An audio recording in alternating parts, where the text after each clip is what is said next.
A Case of Eavesdropping by Algernon Blackwood and read by Christopher Halton.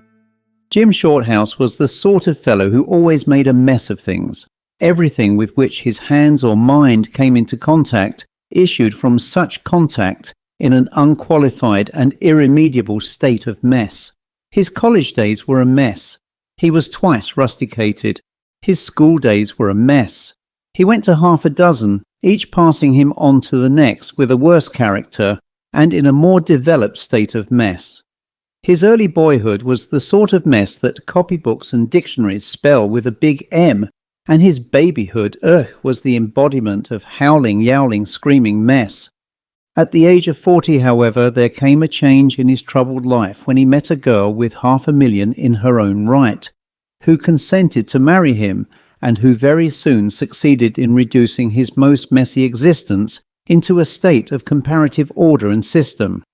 Certain incidents, important and otherwise, of Jim's life would never have come to be told here but for the fact that in getting into his messes and out of them again, he succeeded in drawing himself into the atmosphere of peculiar circumstances and strange happenings. He attracted to his path the curious adventures of life as unfailingly as meat attracts flies and jam wasps. It is to the meat and jam of his life, so to speak, that he owes his experiences. His afterlife was all pudding, which attracts nothing but greedy children. With marriage, the interest of his life ceased for all but one person, and his path became regular as the sun's instead of erratic as a comet's. The first experience in order of time that he related to me shows that somewhere latent behind his disarranged nervous system there lay psychic perceptions of an uncommon order. About the age of 22, I think after his second rustication, his father's purse and patience had equally given out, and Jim found himself stranded high and dry in a large American city. High and dry, and the only clothes that had no holes in them safely in the keeping of his uncle's wardrobe. Careful reflection on a bench in one of the city parks led him to the conclusion that the only thing to do was to persuade the city editor of one of the daily journals that he possessed an observant mind and a ready pen, and that he could do good work for your paper, sir, as a reporter. This, then, he did, standing at a most unnatural angle between the editor and the window to conceal the whereabouts of the holes. "Guess we'll have to give you a week's trial," said the editor, who, ever on the lookout for good chance material, took on shoals of men in that way, and retained on the average one man per shoal. Anyhow, it gave Jim Shorthouse the wherewithal to sew up the holes and relieve his uncle's wardrobe of its burden.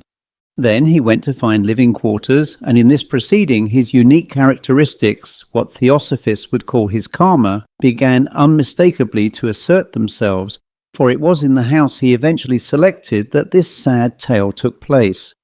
There are no diggings in American cities. The alternatives for small incomes are grim enough. Rooms in a boarding house where meals are served, or in a room house where no meals are served, not even breakfast. Rich people live in palaces, of course, but Jim had nothing to do with sitch-like. His horizon was bounded by boarding houses and room houses, and owing to the necessary irregularity of his meals and hours, he took the latter. It was a large, gaunt-looking place in a side street, with dirty windows and a creaking iron gate, but the rooms were large, and the one he selected and paid for in advance was on the top floor. The landlady looked gaunt and dusty as the house, and quite as old. Her eyes were green and faded, and her features large. "Wall," she twanged with her electrifying western drawl, "that's the room if you like it, and that's the price I said. Now, if you want it, why just say so, and if you don't, why it don't hurt me any."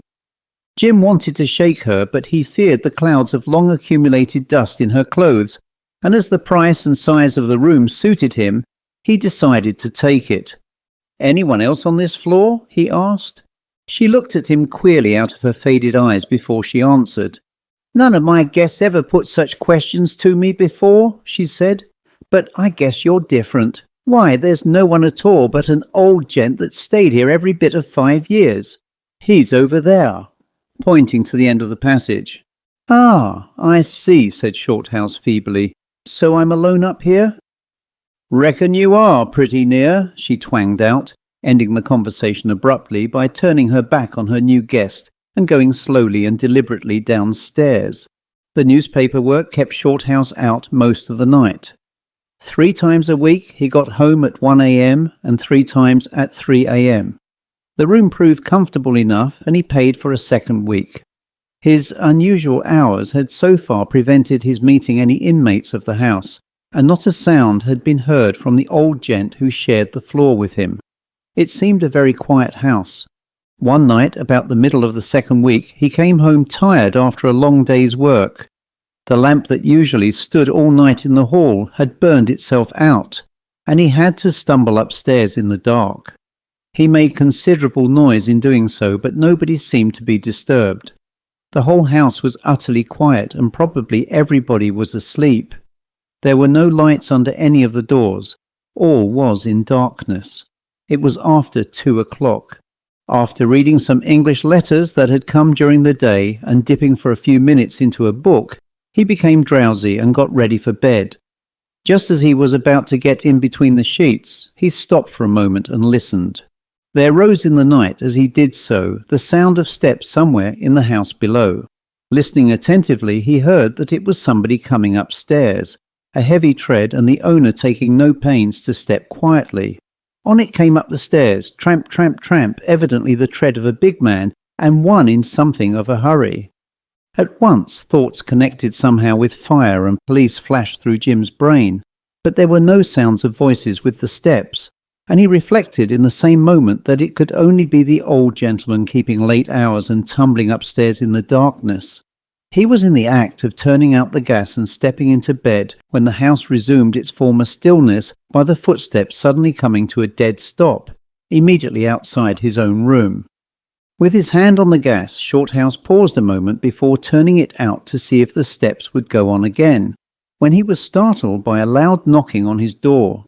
Instantly, in obedience to a curious and unexplained instinct, he turned out the light, leaving himself and the room in total darkness.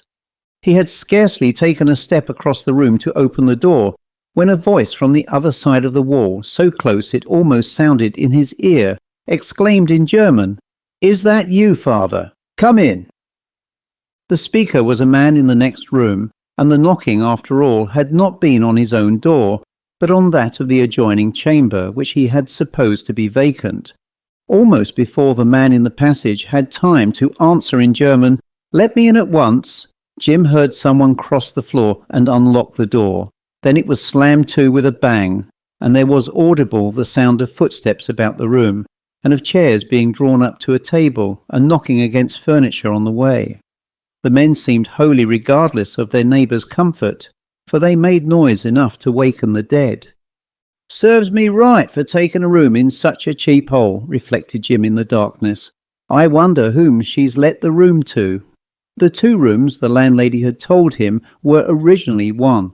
She had put up a thin partition, just a row of boards, to increase her income. The doors were adjacent and only separated by the massive upright beam between them. When one was opened or shut, the other rattled. With utter indifference to the comfort of the other sleepers in the house, the 2 Germans had meanwhile commenced to talk both at once and at the top of their voices. They talked emphatically, even angrily. The words father and Otto were freely used. Shorthouse understood German, but as he stood listening for the first minute or two, an eavesdropper in spite of himself, it was difficult to make head or tail of the talk, for neither would give way to the other, and the jumble of guttural sounds and unfinished sentences was wholly unintelligible.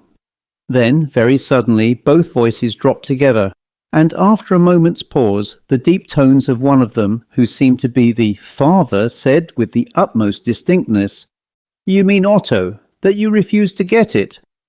There was a sound of someone shuffling in the chair before the answer came. "I mean that I don't know how to get it. It is so much, father, it is too much. A part of it." "A part of it," cried the other with an angry oath. "A part of it, when ruin and disgrace are already in the house, is worse than useless. If you can get half, you can get all, you wretched fool. Half measures only damn all concerned." "You told me last time," began the other firmly, but was not allowed to finish. A succession of horrible oaths drowned his sentence, and the father went on in a voice vibrating with anger. "You know she will give you anything. You have only been married a few months. If you ask and give a plausible reason, you can get all we want and more. You can ask it temporarily. All will be paid back. It will re-establish the firm, and she will never know what was done with it. With that amount, Otto, you know I can recoup all these terrible losses, and in less than a year all will be repaid. But without it, you must get it, Otto. Hear me, you must. Am I to be arrested for the misuse of trust moneys?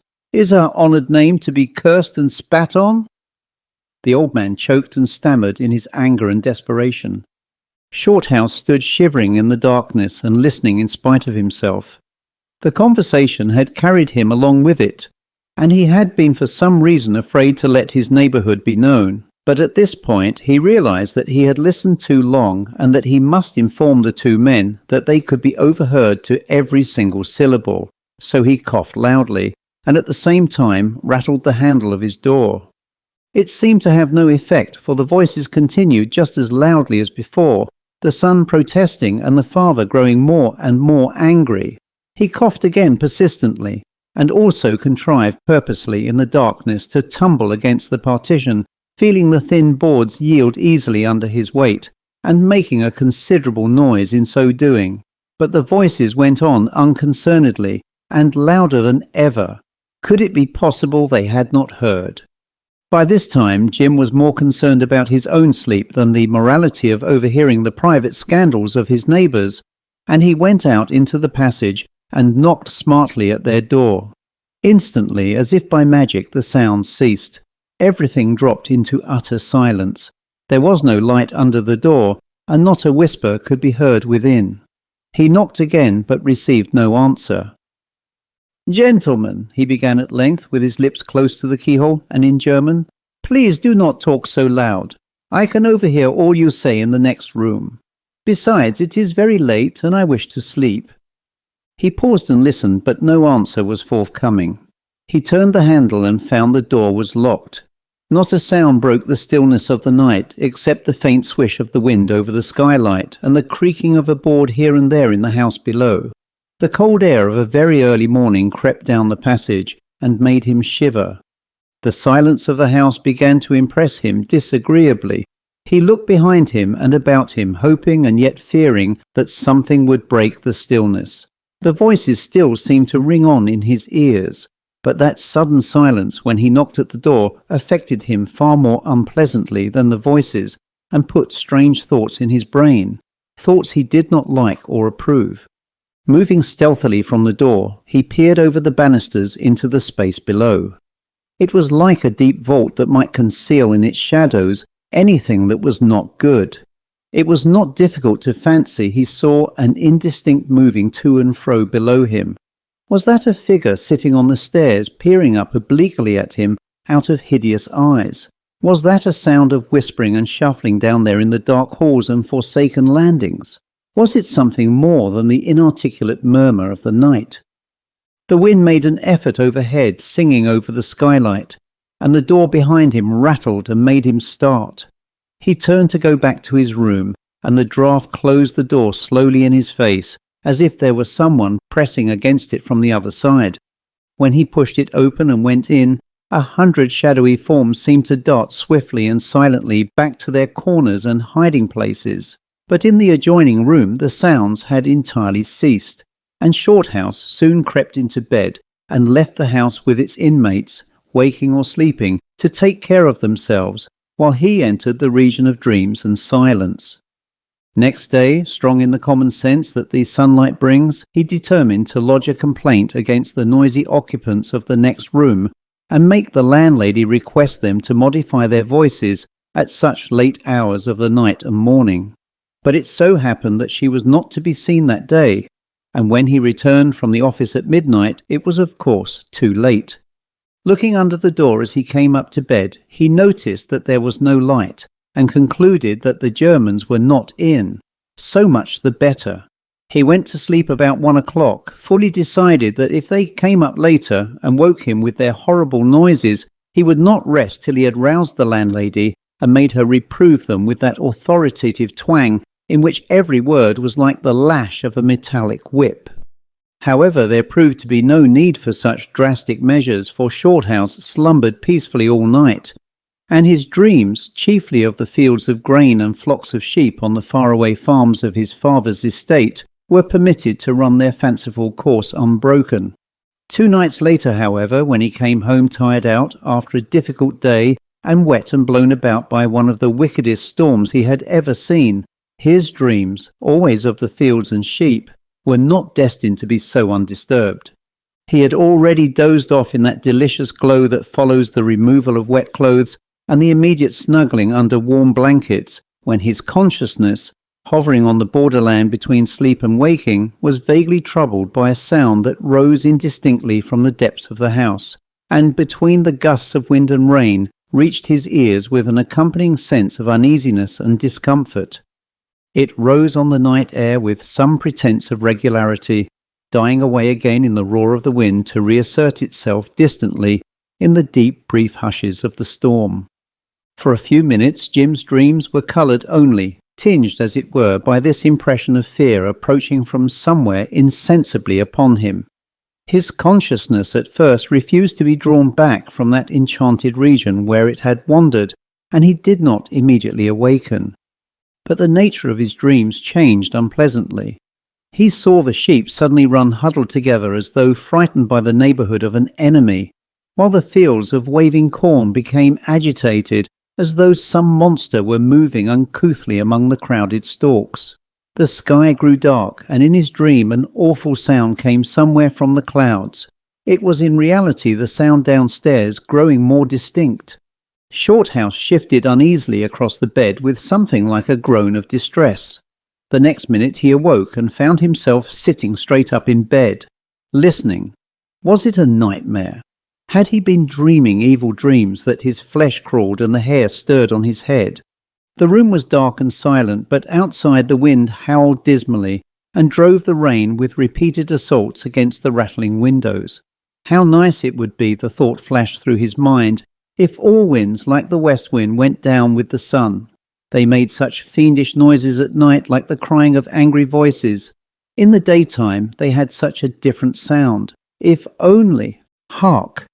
It was no dream after all, for the sound was momentarily growing louder, and its cause was coming up the stairs. He found himself speculating feebly what this cause might be, but the sound was still too indistinct to enable him to arrive at any definite conclusion. The voice of a church clock striking 2 made itself heard above the wind. It was just about the hour when the Germans had commenced their performance 3 nights before. Shorthouse made up his mind that if they began it again, he would not put up with it for very long. Yet he was already horribly conscious of the difficulty he would have of getting out of bed. The clothes were so warm and comforting against his back. The sound, still steadily coming nearer, had by this time become differentiated from the confused clamour of the elements, and had resolved itself into the footsteps of one or more persons. "The Germans, hang 'em," thought Jim. "But what on earth is the matter with me? I never felt so queer in all my life." He was trembling all over and felt as cold as though he were in a freezing atmosphere. His nerves were steady enough, and he felt no diminution of physical courage, but he was conscious of a curious sense of malaise and trepidation, such as even the most vigorous men have been known to experience when in the first grip of some horrible and deadly disease. As the footsteps approached, this feeling of weakness increased. He felt a strange lassitude creeping over him, a sort of exhaustion accompanied by a growing numbness in the extremities and a sensation of dreaminess in the head, as if perhaps the consciousness were leaving its accustomed seat in the brain and preparing to act on another plane. Yet, strange to say, as the vitality was slowly withdrawn from his body, his senses seemed to grow more acute. Meanwhile, the steps were already on the landing at the top of the stairs, and Shorthouse, still sitting upright in bed, heard a heavy body brush past his door and along the wall outside. Almost immediately afterwards, the loud knocking of someone's knuckles on the door of the adjoining room. Instantly, though so far not a sound had proceeded from within, He heard, through the thin partition, a chair pushed back and a man quickly crossed the floor and opened the door. "Ah, it's you," he heard in the son's voice. Had the fellow then been sitting silently in there all this time, waiting for his father's arrival? To Shorthouse it came not as a pleasant reflection by any means. There was no answer to this dubious greeting, but the door was closed quickly, and then there was a sound as if a bag or parcel had been thrown on a wooden table and had slid some distance across it before stopping. "What's that?" asked the son with anxiety in his tone. "You may know before I go," returned the other gruffly. Indeed, his voice was more than gruff. It betrayed ill-suppressed passion. Shorthouse was conscious of a strong desire to stop the conversation before it proceeded any further, but somehow or other his will was not equal to the task, and he could not get out of bed. The conversation went on, every tone and inflection distinctly audible above the noise of the storm. In a low voice the father continued. Jim missed some of the words at the beginning of the sentence. It ended with, "But now they've all left and I've managed to get up to you. You know what I've come for." There was distinct menace in his tone. "Yes," returned the other. "I have been waiting." "And the money?" asked the father impatiently. No answer. "You've had 3 days to get it in, and I've contrived to stave off the worst so far. But tomorrow is the end." No answer. "Speak, Otto, what have you got for me? Speak, my son, for God's sake, tell me." There was a moment's silence, during which the old man's vibrating accents seemed to echo through the rooms. Then came in a low voice the answer. "I have nothing." "Otto," cried the other with passion, "nothing. I can get nothing," came almost in a whisper. "You lie," cried the other in a half-stifled voice. "I swear you lie. Give me the money." A chair was heard scraping along the floor. Evidently the men had been sitting over the table, and one of them had risen. Shorthouse heard the bag or parcel drawn across the table, and then a step as if one of the men was crossing to the door. "Father, what's in that? I must know," said Otto, with the first signs of determination in his voice. There must have been an effort on the son's part to gain possession of the parcel in question, and on the father's to retain it, for between them it fell to the ground.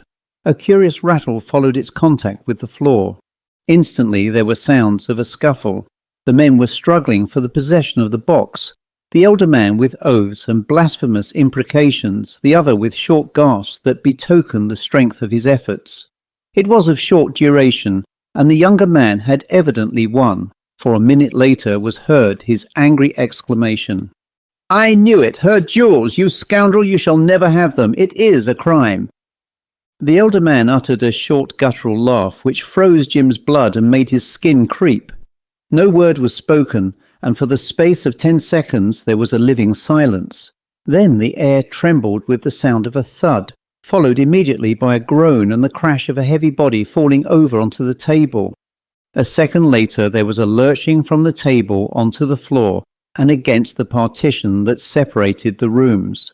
The bed quivered an instant at the shock, but the unholy spell was lifted from his soul, and Jim Shorthouse sprang out of bed and across the floor in a single bound. He knew that ghastly murder had been done, the murder by a father of his son. With shaking fingers but a determined heart he lit the gas, and the first thing in which his eyes corroborated the evidence of his ears was the horrifying detail that the lower portion of the partition bulged unnaturally into his own room. The glaring paper with which it was covered had cracked under the tension, and the boards beneath it bent inwards towards him. What hideous load was behind them, he shuddered to think. All this he saw in less than a second. Since the final lurch against the wall, not a sound had proceeded from the room, not even a groan or a footstep. All was still but the howl of the wind, which to his ears had in it a note of triumphant horror. Shorthouse was in the act of leaving the room to rouse the house and send for the police. In fact, his hand was already on the doorknob when something in the room arrested his attention. Out of the corner of his eyes he thought he caught sight of something moving. He was sure of it, and turning his eyes in the direction, he found he was not mistaken. Something was creeping slowly towards him along the floor. It was something dark and serpentine in shape, and it came from the place where the partition bulged. He stooped down to examine it with feelings of intense horror and repugnance, and he discovered that it was moving toward him from the other side of the wall. His eyes were fascinated, and for the moment he was unable to move. Silently, slowly, from side to side like a thick worm, it crawled forward into the room beneath his frightened eyes, until at length he could stand it no longer and stretched out his arm to touch it. But at the instant of contact he withdrew his hand with a suppressed scream. It was sluggish, and it was warm, and he saw that his fingers were stained with living crimson. A second more, and Shorthouse was out in the passage with his hand on the door of the next room. It was locked. He plunged forward with all his weight against it, and the lock giving way, he fell headlong into a room that was pitch dark and very cold. In a moment he was on his feet again and trying to penetrate the blackness. Not a sound, not a movement, not even the sense of a presence. It was empty, miserably empty. Across the room he could trace the outline of a window with rain streaming down the outside and the blurred lights of the city beyond. But the room was empty, appallingly empty, and so still. He stood there cold as ice, staring, shivering, listening. Suddenly there was a step behind him, and a light flashed into the room, and when he turned quickly with his arm up as if to ward off a terrific blow, he found himself face to face with the landlady. Instantly the reaction began to set in. It was nearly 3 o'clock in the morning, and he was standing there with bare feet and striped pyjamas in a small room, which in the merciful light he perceived to be absolutely empty, carpetless, and without a stick of furniture or even a window blind. There he stood, staring at the disagreeable landlady, and there she stood too, staring and silent in a black wrapper, her head almost bald, her face white as chalk, shading a sputtering candle with one bony hand and peering over it at him with her blinking green eyes. She looked positively hideous. "Wow," she drawled at length. "I heard you right enough. Guess you couldn't sleep, or just prowling round a bit, is that it?" The empty room, the absence of all traces of the recent tragedy, the silence, the hour, his striped pyjamas and bare feet, everything together combined to deprive him momentarily of speech. He stared at her blankly without a word. "Well," clanked the awful voice. "My dear woman," he burst out finally, "there's been something awful." So far his desperation took him, but no further. He positively stuck at the substantive. "Oh, there hasn't been nothing," she said slowly, still peering at him. "I reckon you've only seen and heard what the others did. I never can keep folks on this floor long. Most of 'em catch on sooner or later. That is, the ones that's kind of quick and sensitive. Only you being an Englishman, I thought you wouldn't mind. Nothing really happens. It's only thinking like." Shorthouse was beside himself. He felt ready to pick her up and drop her over the banisters, candle and all. "Look there," he said, pointing at her within an inch of her blinking eyes with the fingers that had touched the oozing blood. "Look there, my good woman. Is that only thinking?" She stared a minute as if not knowing what he meant. "I guess so," she said at length. He followed her eyes and to his amazement saw that his fingers were as white as usual and quite free from the awful stain that had been there 10 minutes before. There was no sign of blood. No amount of staring could bring it back. Had he gone out of his mind? Had his eyes and ears played such tricks with him? Had his senses become false and perverted? He dashed past the landlady out into the passage and gained his own room in a couple of strides. Whew! The partition no longer bulged. The paper was not torn. There was no creeping, crawling thing on the faded old carpet. "It's all over now," drawled the metallic voice behind him. "I'm going to bed again." He turned and saw the landlady slowly going downstairs again, still shading the candle with her hand and peering up at him from time to time as she moved. A black, ugly, unwholesome object, he thought, as she disappeared into the darkness below, and the last flicker of her candle threw a queer-shaped shadow along the wall and over the ceiling. Without hesitating a moment, Shorthouse threw himself into his clothes and went out of the house. He preferred the storm to the horrors of that top floor, and he walked the streets till daylight. In the evening he told the landlady he would leave the next day, in spite of her assurances that nothing more would happen. "It never comes back," she said. "That is, not after he's killed." Shorthouse gasped. "You gave me a lot for my money," he growled. "Well, it aren't my show," she drawled. "I'm no spirit medium, you take chances. Some will sleep right along and never hear nothing. Others, like yourself, are different and get the whole thing." "Who's the old gentleman? Does he hear it?" asked Jim. "There's no old gentleman at all," she answered coolly. "I just told you that to make you feel easy like in case you did hear anything. You were all alone on the floor. Say now," she went on, after a pause in which Shorthouse could think of nothing to say but unpublishable things. "Say now, do tell, did you feel sort of cold when the show was on? Sort of tired and weak, I mean, as if you might be going to die?" "How can I say?" he answered savagely. "What I felt God only knows." "Well, but he won't tell," she drawled out. "Only I was wondering how you really did feel, because the man who had that room last was found one morning in bed." "In bed?" "He was dead. He was the one before you. Oh, you don't need to get rattled so. You're all right. And it all really happened, they do say.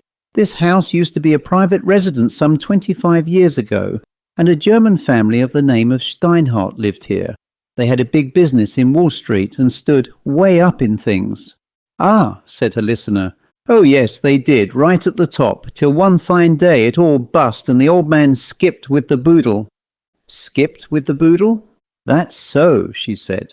"Got clear away with all the money, and the son was found dead in his house. Committed suicide, it was thought, though there was some as said he couldn't have stabbed himself and fallen in that position. They said he was murdered. The father died in prison. They tried to fasten the murder on him, but there was no motive or no evidence or no something. I forget now." "Very pretty," said Shorthouse. "I'll show you something mighty queer anyways," she drawled, "if you'll come upstairs a minute. I've heard the steps and voices lots of times. They don't feeze me any. I'd just as lief hear so many dogs barking. You'll find the whole story in the newspapers if you look it up. Not what goes on here, but the story of the Germans. My house would be ruined if they told all, and I'd sue for damages." They reached the bedroom, and the woman went in and pulled up the edge of the carpet where Shorthouse had seen the blood soaking in the previous night. "Look thar, if you feel like it," said the old hag. Stooping down, he saw a dark, dull stain in the boards that corresponded exactly to the shape and position of the blood as he had seen it. That night he slept in a hotel, and the following day sought new quarters. In the newspapers on file in his office, after a long search, he found 20 years back the detailed story, substantially as the woman had said, of Steinhardt & Co.'s failure, the absconding and subsequent arrest of the senior partner, and the suicide or murder of his son Otto. The landlady's room house had formerly been their private residence. The end.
The end.